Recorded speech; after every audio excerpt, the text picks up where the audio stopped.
What is up, guys? Randomonium here. So, I already did close to 2 hours going over the new items, and I'm back for more punishment. I went through the actual PBE, and I've gone through every single item. I've tried to copy it down to the best of my ability.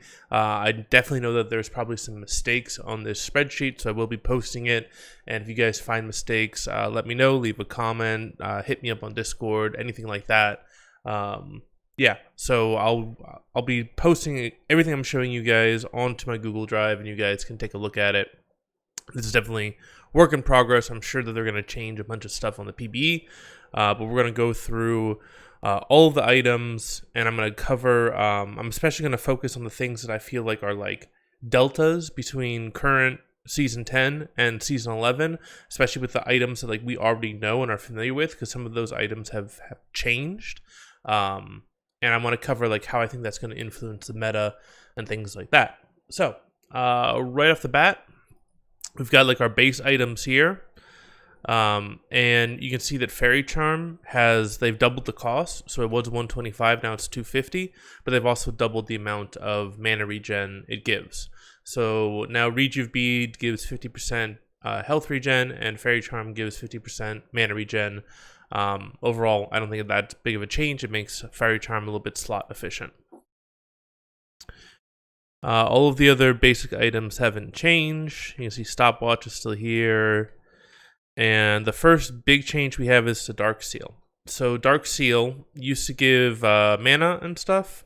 Now it's simply 20 ability power and 40 health. So mana's gone. And the synergy with the potions is gone as well. Now it's just purely the stacks of glory. So you can see that I'll also lump in Doran's Ring here. So you can see Doran's Ring is 15 ability power and 70 health, no mana. And they've actually changed the passive on Doran's Ring so that if you don't have mana, you regain health instead. So what they've basically done is they made Doran's Ring and Dark Seal better on non-mana using champions. So you can say like Akali, Katarina, all those champions that couldn't buy Doran's Ring or Dark Seal because it was really cost effective because of the mana. Now both of those items are really cost effective on non-mana champions. Dark Seal is not as good, it seems like, anymore on champions that need that mana. So some champions that really wanted to go Dark Seal for that extra mana no longer will get it. So that could be like an indirect nerf to them. But you're seeing buffs to the starting itemization for a lot of champions that were AP damage dealers that didn't use mana. For Doran's Forge Heart and Hailseed, pretty much identical stat lines. It's just a question of whether you get the Chilling Smite or Challenging Smite. It's 10% Omnivamp. I think that in general, this is a nerf to Jungle Sustain. So I think that both Machete and Talisman provided more sustain than this 10% Omnivamp. And one of the big things that both Machete and Talisman provided that Forge Heart and Hailseed do not is that the healing was increased when you were low health in the jungle. So you don't get that with Forge Heart and Hailseed anymore. You still get the burn, you get like damage burn, but the sustain is really lacking, I feel like. So I think that this is going to result in junglers having less healthy clears. They're going to have to back more often. They're not going to be able to go back into their jungle and just kind of sustain back up again after they do a gank. It's going to be a lot harder for them to do that. So I think this is an actual nerf to jungle power in the early game. I would have preferred to have seen the Omnivamp scale with missing health. So maybe it's only like 5% if you're really high health levels, but maybe it goes up to like 20% Omnivamp if you're low health. I think that would have been probably a better choice. But maybe Riot feels like junglers just have way too much sustain in the jungle, and they want to kind of tone that back. They want to tone back some of the power of jungle in the early game. The problem is the early game is really the only time that junglers actually have any power. They don't scale near as well. They don't get as much EXP as solo lanes. They struggle to keep up sometimes even with the bot lane unless they're like really far ahead. And you can see the jungle usually falls off the later the game goes. AD carry becomes much more prevalent, jungle becomes less prevalent. So I feel like this is just a nerf to jungle overall, and it'd be interesting to see like how much people complain about this once this actually hits the live servers. Another thing that I noticed, and I don't have all the data here, but my understanding is for the jungle camps, they are changing their health levels, and they're also changing their magic resist and armor values. So they're giving all jungle camps armor and magic resist, but they're reducing their health, so that roughly their effective health stays the same. And the reason why they're doing this is because they want to increase the cost effectiveness of magic penetration, armor penetration, and true damage. Because like a lot of times like true damage didn't mean anything for junglers. And then obviously like magic penetration, armor penetration didn't really do much for junglers either. So that's kind of a indirect buff to any champions that want to build lethality or magic pen or who have true damage in their kit. So you're talking like Olafs, Kha'Zix, Nidalees, Evelynns, those type of champions all have indirect buffs as a result of the jungle changes. So, Cull, I think, is roughly unchanged. Dorn's Blade is roughly unchanged. I think there might have been like some minor changes to it. Oh yeah, so they changed it so that now it's heal for 3% of the damage dealt, so it could be abilities as well as auto attack, so it's not just lifesteal, but it's reduced to 1% against non-champions. Maximum healing is 20 per ability hit. So that's a slight change. So it's no longer like a straight lifesteal. Now it's kind of like an Omnivamp almost. And then the big one that I noticed was Dorn's Shield. So now Dorn's Shield used to only really be good if you were in lane, but now they've actually made it so that it's actually good for junglers too. So you still get the 80 health. But yeah, it says that you regenerate 40 health over 8 seconds after taking damage from a champion, large monster, or epic monster. Regen increases based on your percent missing health. So I think that this is going to wind up being a better item for junglers to take. So if you are a jungler champion that is struggling because of the talisman being removed, getting an early Dorn's Shield may basically like solve all your issues. So you may see junglers go towards Dorn's Shield a little bit more, just to get that extra boost to sustain so they can increase how quickly they can jungle clear. And it still has decent stat lines for like combat.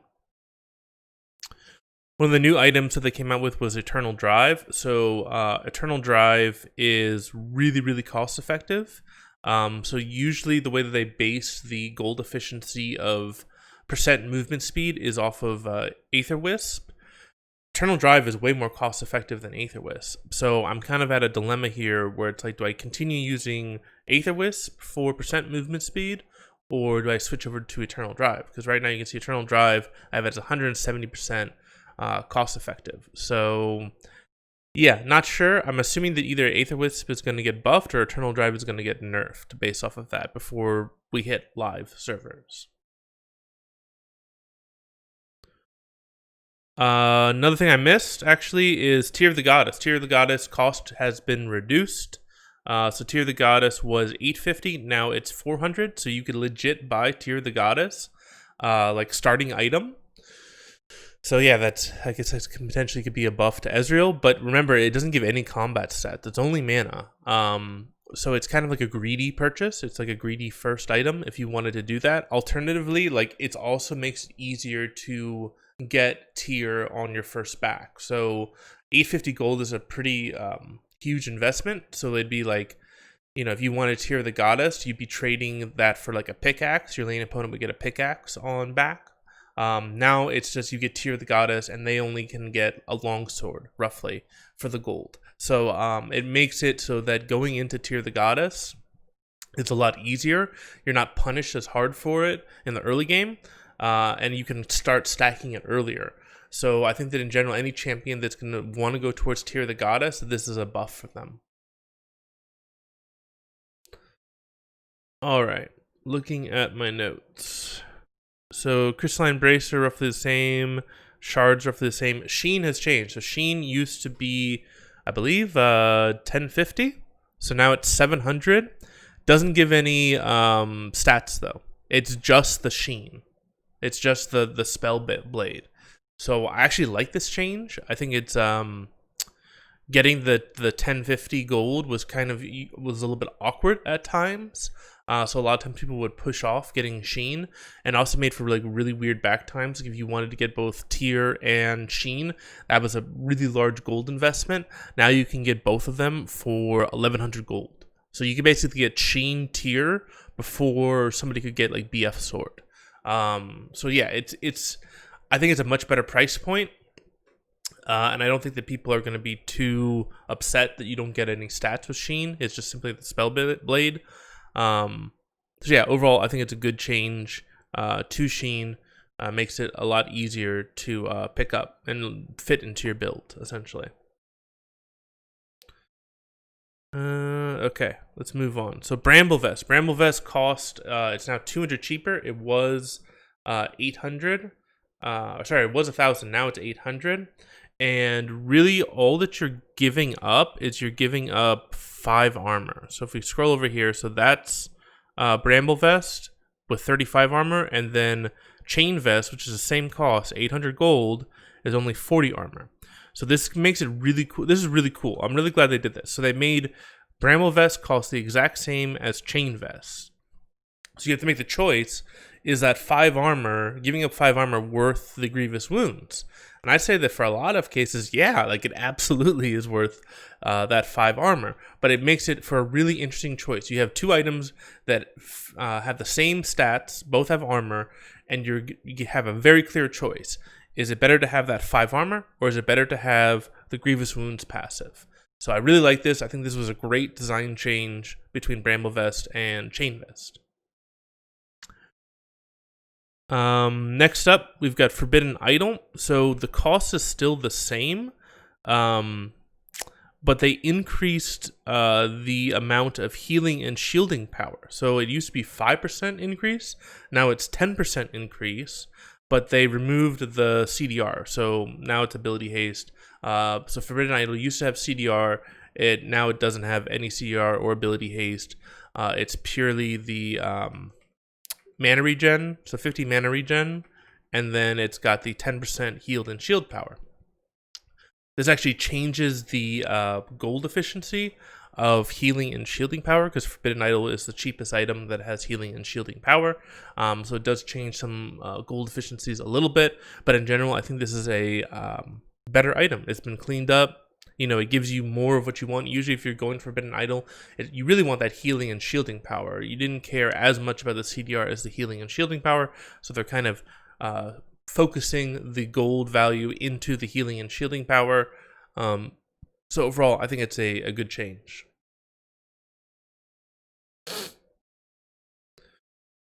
Okay, so Oblivion Orb doesn't give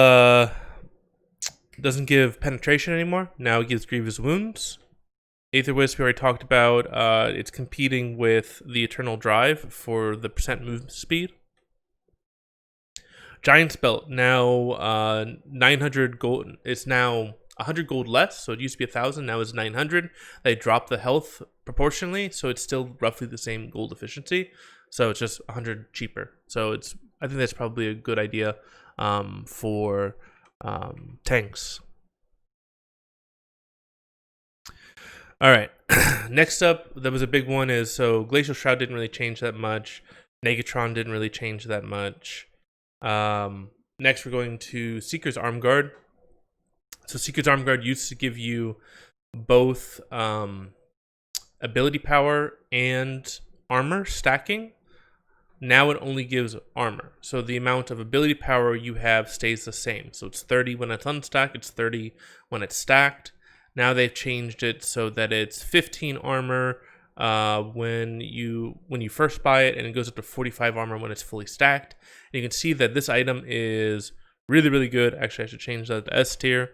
So unstacked, it's still 106% gold efficient, and then when it is stacked, it's 172% gold efficient. So this is like a really good item. This is a really good item if you're into An AD champion, I definitely would say the Seekers is worth the rush, essentially. Alright.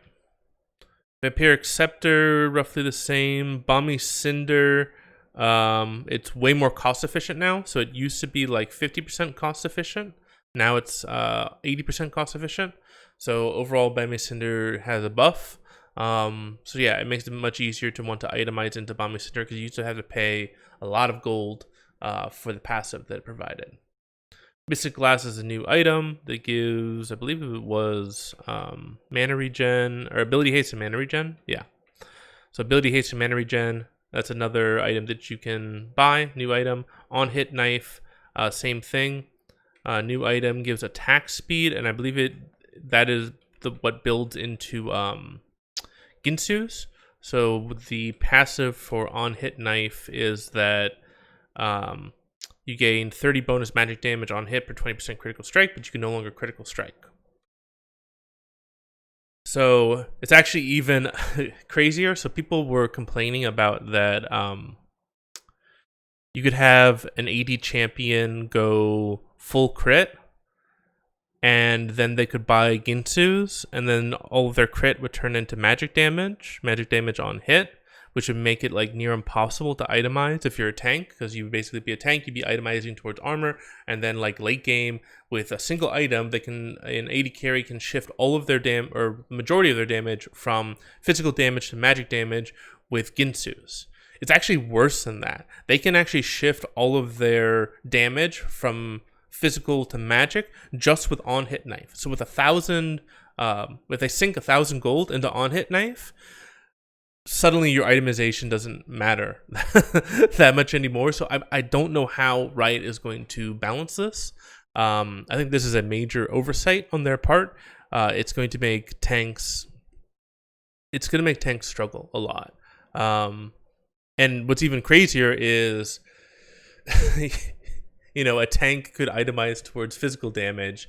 You build the on-hit knife, so then now you deal way more magic damage, and then they can start building. Maybe the tank is like, oh crap, now I have to build MR. So the tank starts building MR, then you sell the on-hit knife, and then you go back to being physical damage again, because you get your crit back, because you no longer have the on-hit knife. So I just think that on-hit knife and Ginsu's, like, well, I like the idea. It's just going to make things a nightmare for like itemization. So I don't know what they're going to have to do something to fix that. I don't know how they're going to fix it. Maybe they make the on-hit damage physical damage. That might be the way that they fix it. But yeah, I really don't know. I don't know what they're going to do in order to fix it. All right. So there is a Hextech revolver icon in the game, but like it's glitched out what the name is. It says like temp item or whatever.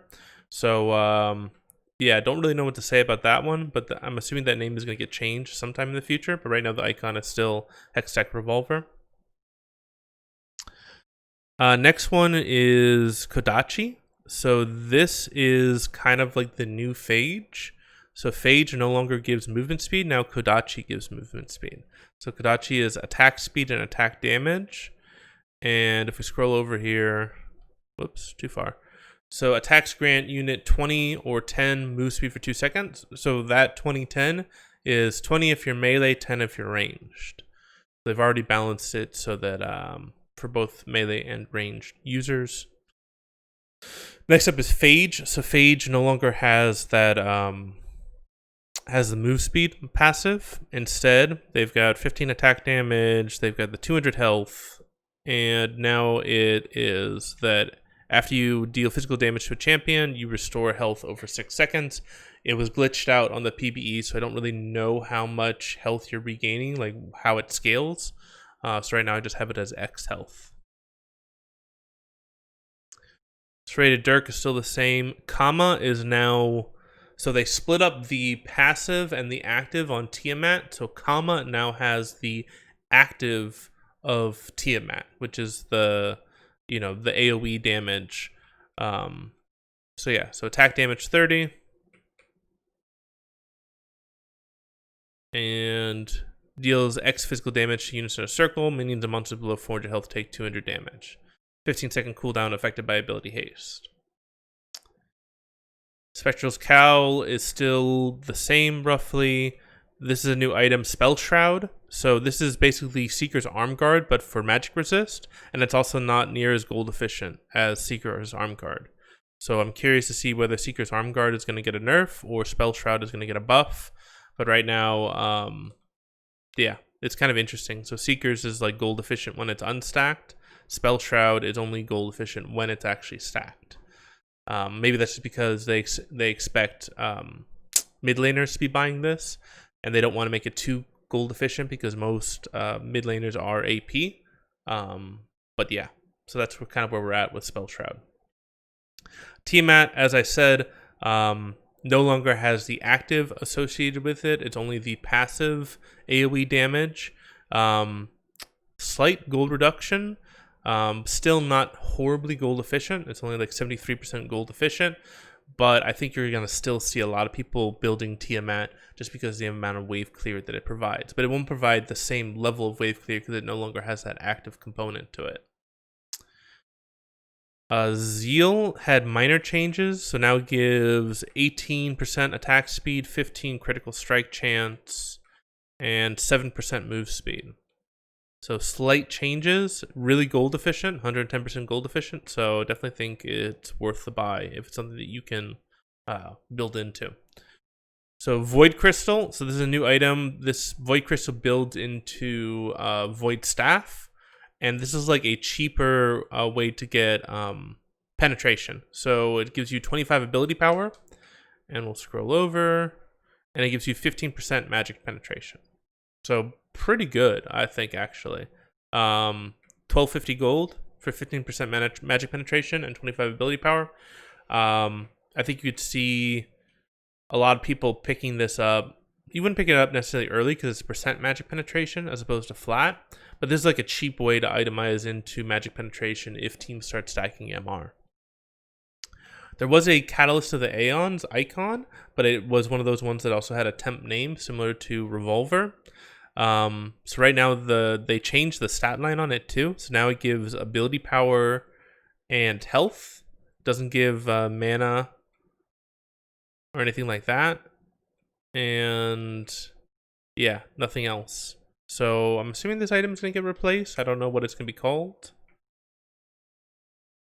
Hex Drinker is still roughly the same, but it was kind of bugged on the shield value, so I'm not sure what the shield value is on Hex Drinker. Maybe that changed. Lost Chapter is still roughly the same. Quicksilver Sash still the same. Wicked Hatchet, new item that deals that has attack speed and attack damage, and it increases the amount of damage that you deal to minions and monsters, if I remember correctly. Yeah, attacks deal an additional 20 physical damage to minions and monster. So this is an item that is actually gold efficient without the passive. So I know that people might be a little bit, they might want to steer away from this item because they feel like they're giving up dueling power by going this item.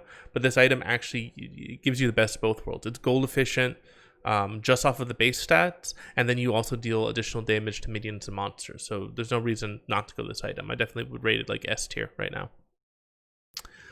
Last Whisper, roughly still unchanged, only gold efficient if they're stacking the armor.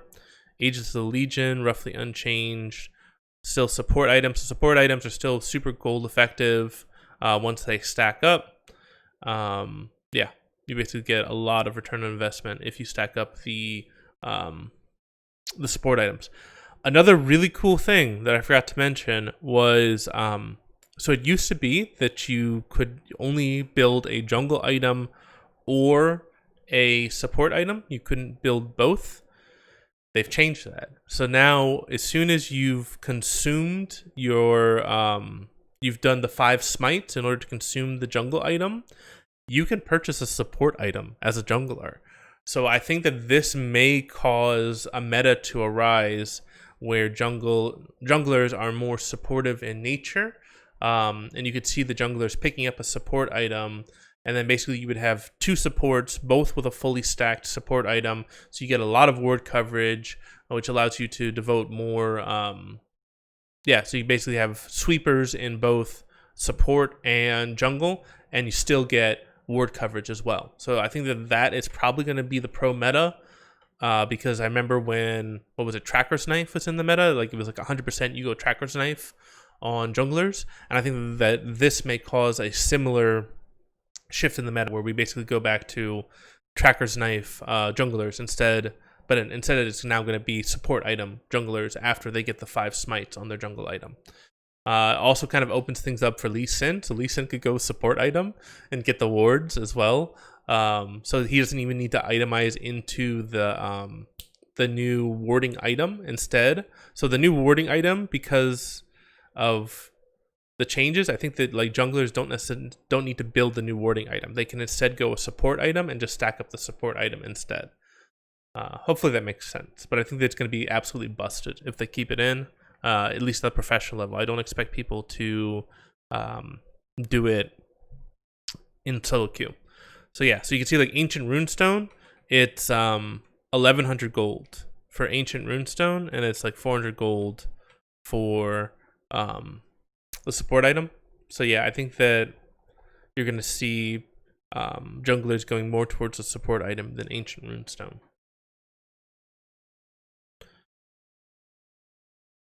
Magi's is still in the game. They changed it slightly, so now it's cost effective at 8 stacks instead of 7 stacks. So that's the only real change. Besides that, it's still basically the same item. Mikhail's is super gold efficient because of the heal and shield power, if I remember correctly. Yeah, 30% heal and shield power. So yeah, super busted.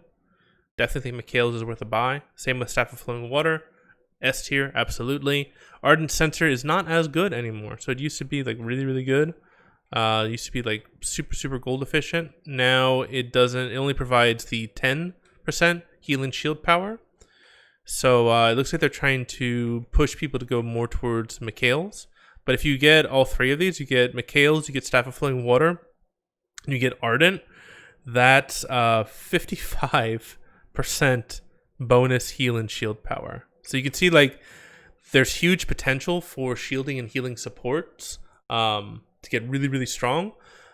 But you have you have a lot more items to deal grievous wounds, and you also have the shield breaker item as well. So itemization is going to be like key. Like if you don't build grievous wounds against a healer, like healers are going to be out of control. If you don't build that shield breaking item against somebody who can shield, then shielders are going to be out of control because how much they're getting buffed on these support items for their shield and healing power. So yeah, I don't know how I feel about that because like the games that I've played so far, like people are not smart enough to realize that they need to go grievous wounds, and maybe that's just like low sample size or people like not understanding things because everything's new. But absolutely, grievous wounds is a must if there's multiple healers, if there's champions that can heal, multiple champions that can heal on the main team, and you got to go that shield breaking item if there's somebody who's like a really good shielder or you have multiple shielders on the enemy team. Chemtech Fumigator, I think we've already talked about that. That's a grievous wound item that is cheap enough that I think it might be like the support AP grievous wound item if they need to. Here's the upgrade for the Ixtali Wardstone. Nice Vow is not as good, so it got a little bit nerfed. So it used to be that you would soak damage and then you would also heal damage that your ward dealt. That's gone, so you no longer heal off of your ward's damage. It's only the soak that you get. Redemption got a buff, so Redemption's actually more powerful now. It's 110% gold efficient, not even including the active that you have on it. So Redemption, really, really good. Zeke's Convergence, roughly still the same. Still gold efficient. Banshee's Veil, very gold efficient, 100% gold efficient without even having the spell shield. Guardian Angel also is now more gold efficient. Price got dropped. So I forget how much Guardian Angel used to cost, but I know it definitely wasn't 2,500. So you're basically only paying 125 gold for the Resurrect. That's like insane. That's like so good. So Guardian Angel, really good item. Definitely worth the 2,500 gold. Yeah. Morellonomicon now is ultra gold efficient. I think I made a joke about this with all the bashing that's done on Morellonomicon. They fixed it so now it's just like absurdly gold efficient. 125% gold efficient, not even including the passive, which is still Grievous Wounds. So yeah, like Morellonomicon is really, really good. It's no longer a trap item in some cases. Now it's pretty much always something that is gold efficient that you want to go towards. Void Staff still roughly the same. I believe it's a little bit cheaper though. So you can see like a lot of these items, they're cheaper. Like the cost has gone down on a lot of items. You can see like Zanya's, for example, that's the next one we're going to talk about. Zanya's price gone down. So a lot of these items, price is going down. Stat values also are going down ever so slightly.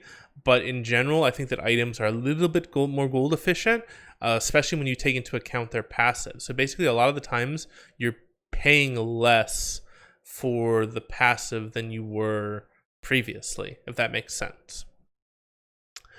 So, Void Staff, yeah, if they sack MR, you definitely can go towards it, or you could just simply go for the, what's it called, the Void Crystal.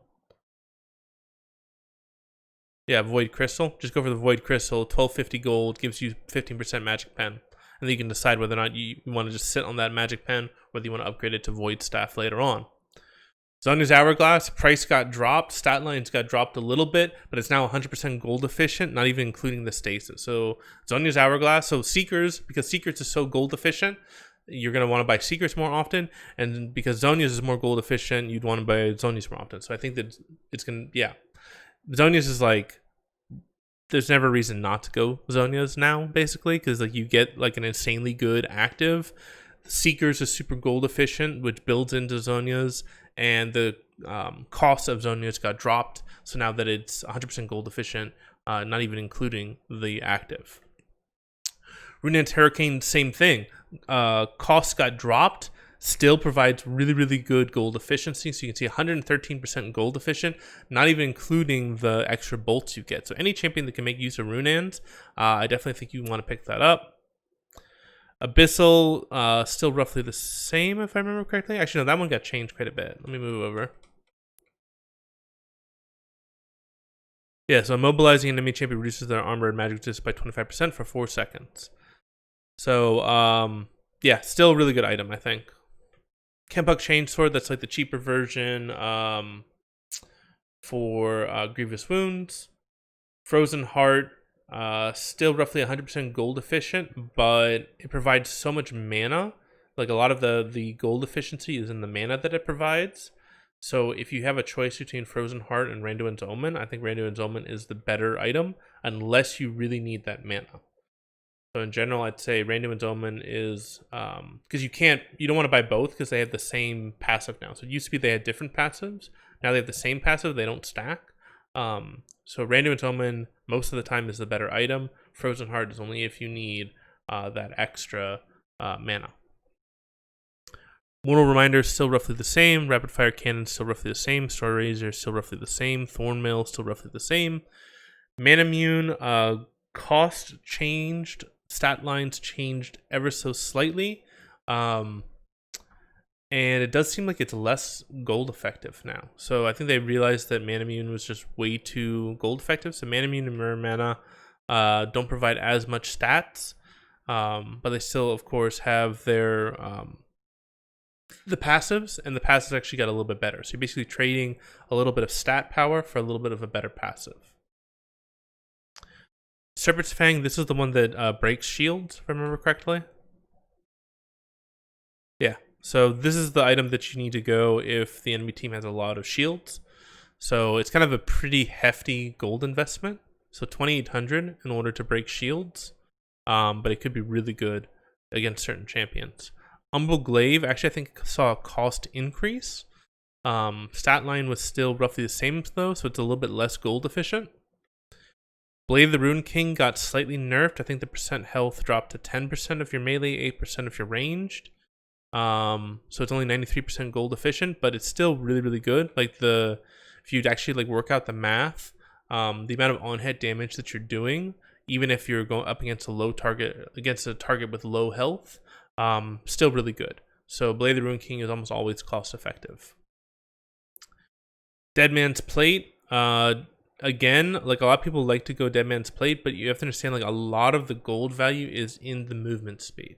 Like it doesn't give you the same base stats as some of the other tank items. A lot of that that gold value is in the movement speed. So you only want to be going towards Dead Man's Plate if you really feel like you can make use of that movement speed.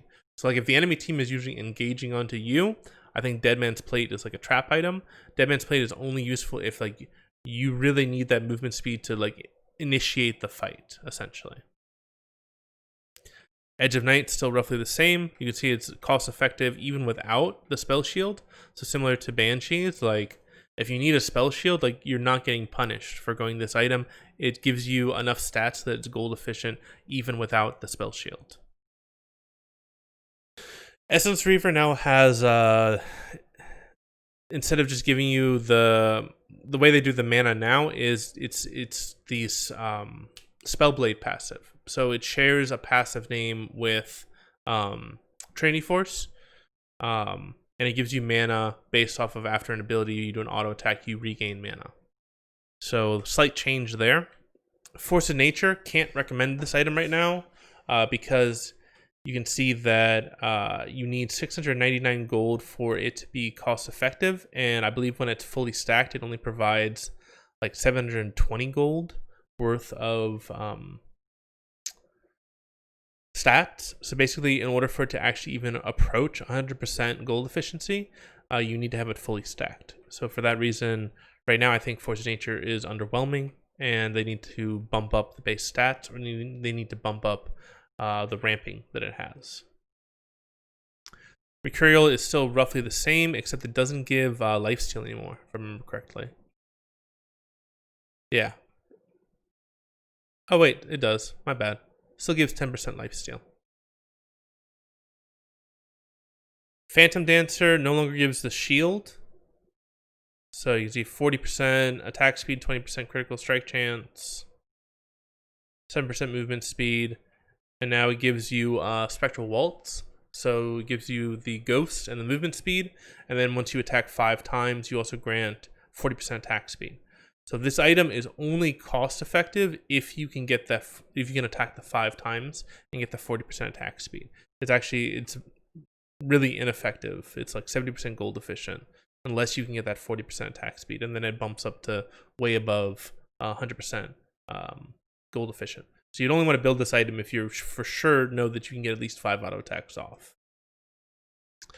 Spirit Visage, they now made it so that both heals and shields are increased. So the value of the passive is better, but you can see gold efficiency still isn't that great, only 75% gold efficient. Yomu's still roughly the same. Archangel's cost line got changed ever so slightly, so you can see that when it's stacked, it's not as gold efficient. It used to be like super ridiculously gold efficient. Now you can see that you're paying a little bit more of a premium in order to get the Archangels. Cosmic Drive. So this one was ability power and health, and I thought there was some ability haste. Yeah, 30 ability haste as well. And this one is you gain movement speed off of dealing damage with abilities grants 10 move speed plus 20% of your ability haste for 4 seconds. So I've seen a lot of really hilarious haste builds on YouTube, and they all revolve around Cosmic Drive, because Cosmic Drive gives so much haste, 30 haste, and you can like stack it. So yeah, if you want to go for like an ability haste build, you can go towards Cosmic Drive. Demonic Embrace, I believe that we've talked about this one before, but this one is like a really good item.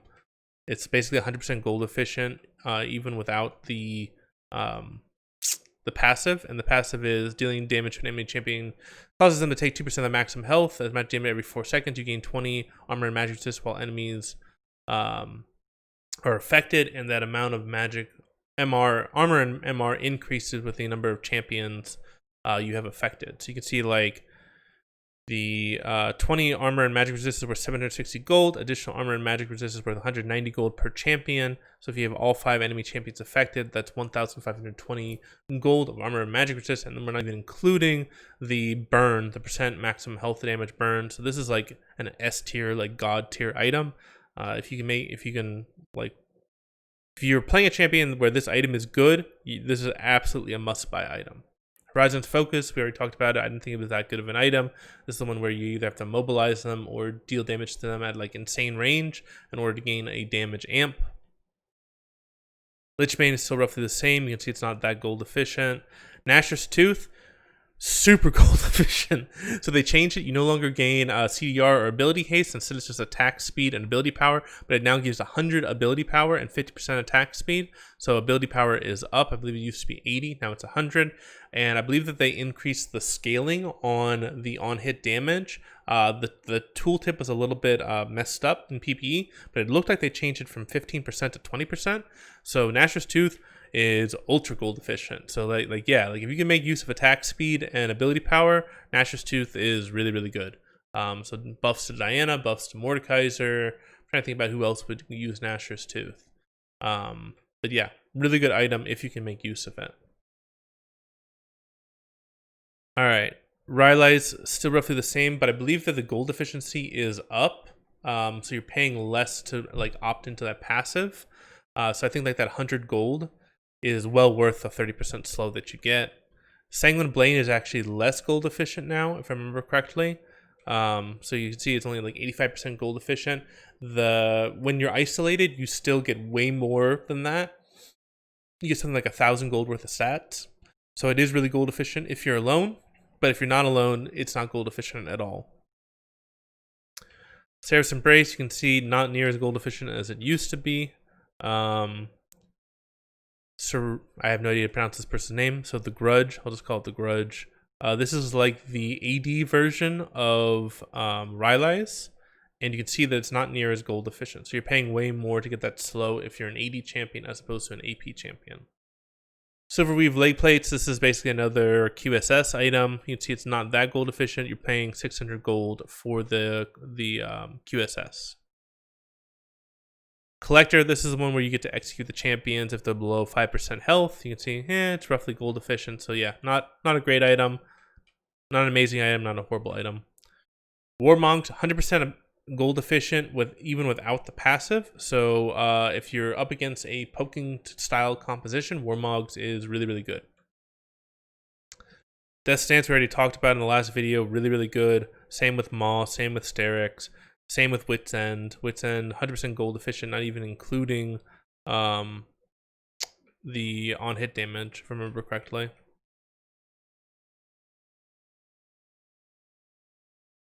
Yeah, on-hit damage is worth 375 to 2,000 gold.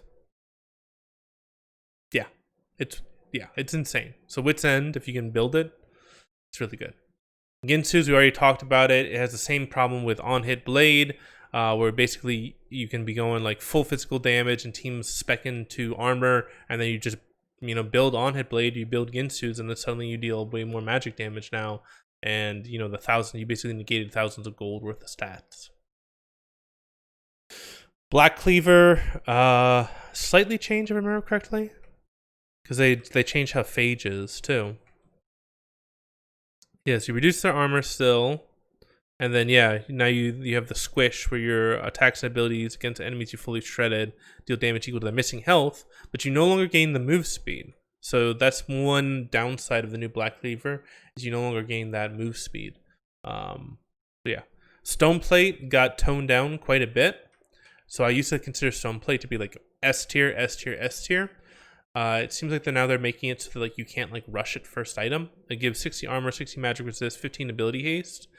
It gives you a shield now, so now it's not like you just like gain health. Now it's a shield, so it could be hurt by that shield breaker item. So you gain a shield with 100% of your bonus health, decays over 2.5 seconds. So because it's bonus health, not near as gold efficient on supports, and you can't rush it as a first item. So this basically has killed Gargoyle Stoneplate first item, and then also you get increased bonus armor and magic resist.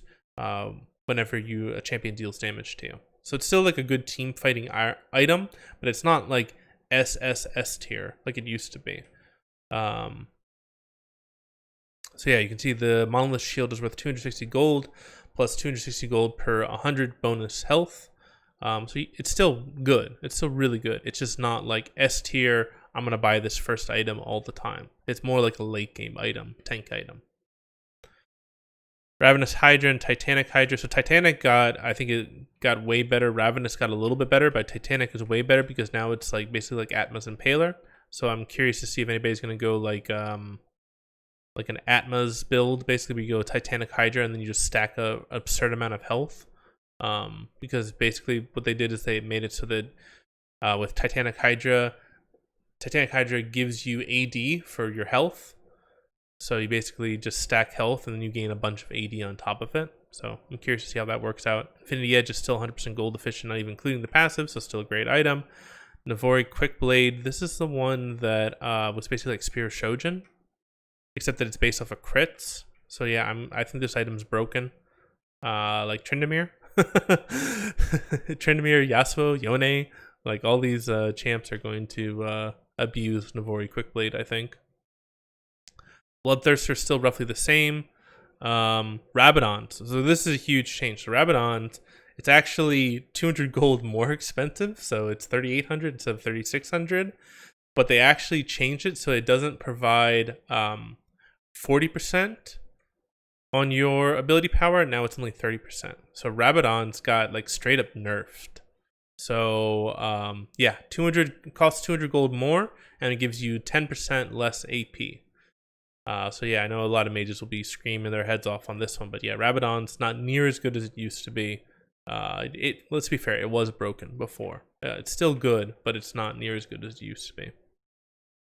And now we get into the mythic items, which I've already covered. So this kind of is that's all I found so far. There's still a lot of bugs in the PBE. There's still a lot of things that aren't fleshed out. So a lot of the values are like bugged out. You can't see like the scaling is or anything like that.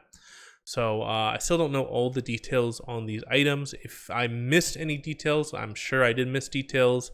Let me know. Leave a comment. Hit me up on Discord. Let me know what's jacked up, and I'll fix it. I will keep this as a living document, so we'll keep rolling in changes as things change on the PBE. And I did also include all of the old items so you can see them for comparison down here. So anyway, hope you guys enjoyed that video. I will try to do more of these. If you found them helpful, let me know. I'll try to do more of them in the future. But I hope you guys have a fantastic day. This is Randomonium signing off.